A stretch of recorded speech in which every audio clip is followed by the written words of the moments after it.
do that again so I can track you down again, so I can find you again. Sit there. Sit there. It really hurts. Stop. We've seen what people do when a woman is abused by a man. Stop. Sit there. Stop. Sit there. You look like a psychotic person. But we wondered, what would happen if we reversed the sexes? What if the victim were a man and the abuser a woman? Huh? You want to start with me? This time she plays the aggressor, verbally and physically abusing her boyfriend. How's that? How's that? Women abusing, even assaulting their male partners. Not as isolated as you might think. I hate you!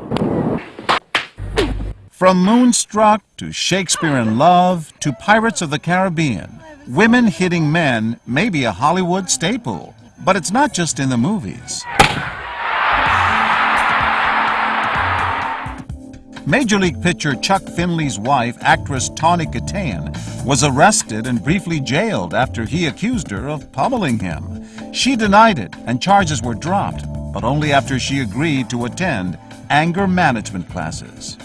Again, psychology professor Carrie Keating. It is a big problem in this country. Men create more damage, but women hit more than men do.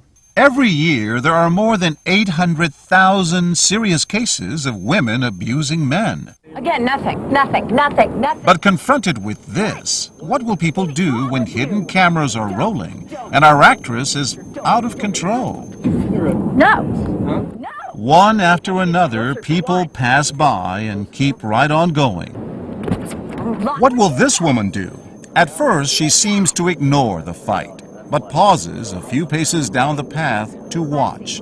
She tells us she didn't think this woman could pose any real physical threat. It didn't look like any harm was being done. I didn't immediately think to protect the man at all. But now we're about to meet a woman whose reaction is instant, visceral. Watch closely. No, get up. No.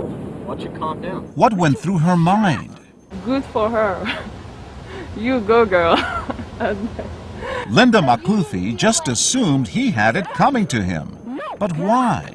Maybe she caught him cheating or something like that, really bad, and then made her lose it. We've seen it before, back when we taped our first experiment with that abusive boyfriend. We told our actors to trade places for just one take. Tell me right now. Why? Why? And later brought bystanders together to talk about what they'd seen. My first thought was that he must have cheated on her. I was thinking that same thing. But you don't know that. You don't, but... You look guilty. Exactly.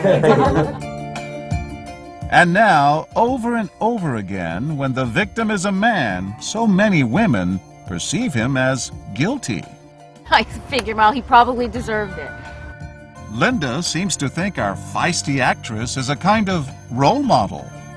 I was thinking, oh, I'm pretty nice all the time. I should have done what she did sometimes. But what about this guy? You know what? Just Nate, come on!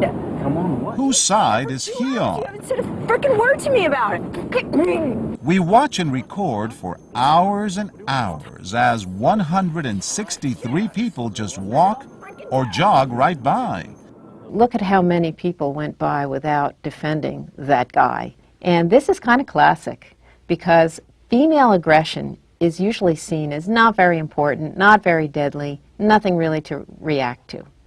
But just maybe things are about to change. Watch these women as they gather at a safe distance and map out a strategy. Now, one of them approaches. Everyone wants to call the cops on you guys. Excuse me? Everyone wants to call the cops. You're not going to say anything? It's actually, like, none of your business, so can you excuse me? Oh, sorry. Well, if you need help, we'll help. But when she retreats, they go at it again. Look at me! Nate, stop ignoring me! What the? You're not even... What? Nate, hello! Hello! And that's all it takes. This woman calls 911. 911, where's your emergency? There's two people fighting on a bench. She's like beating him up. I was wondering if somebody could come just check it out.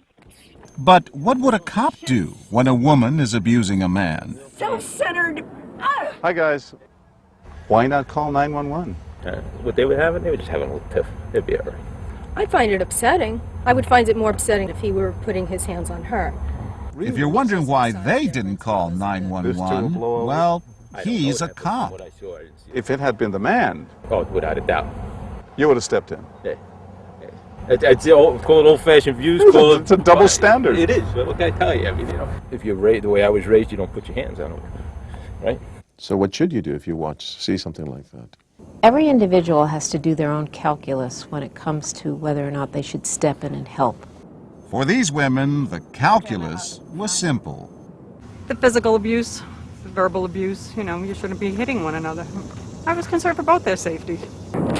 And these women tell us the fact that the abuser is a woman makes no difference. That is not an answer. What matters is that someone needed help. There's also a risk to not helping. And when we fail to help in a situation, it doesn't make us feel very good about ourselves. I'd rather do the right thing than walk away and go home and regret it.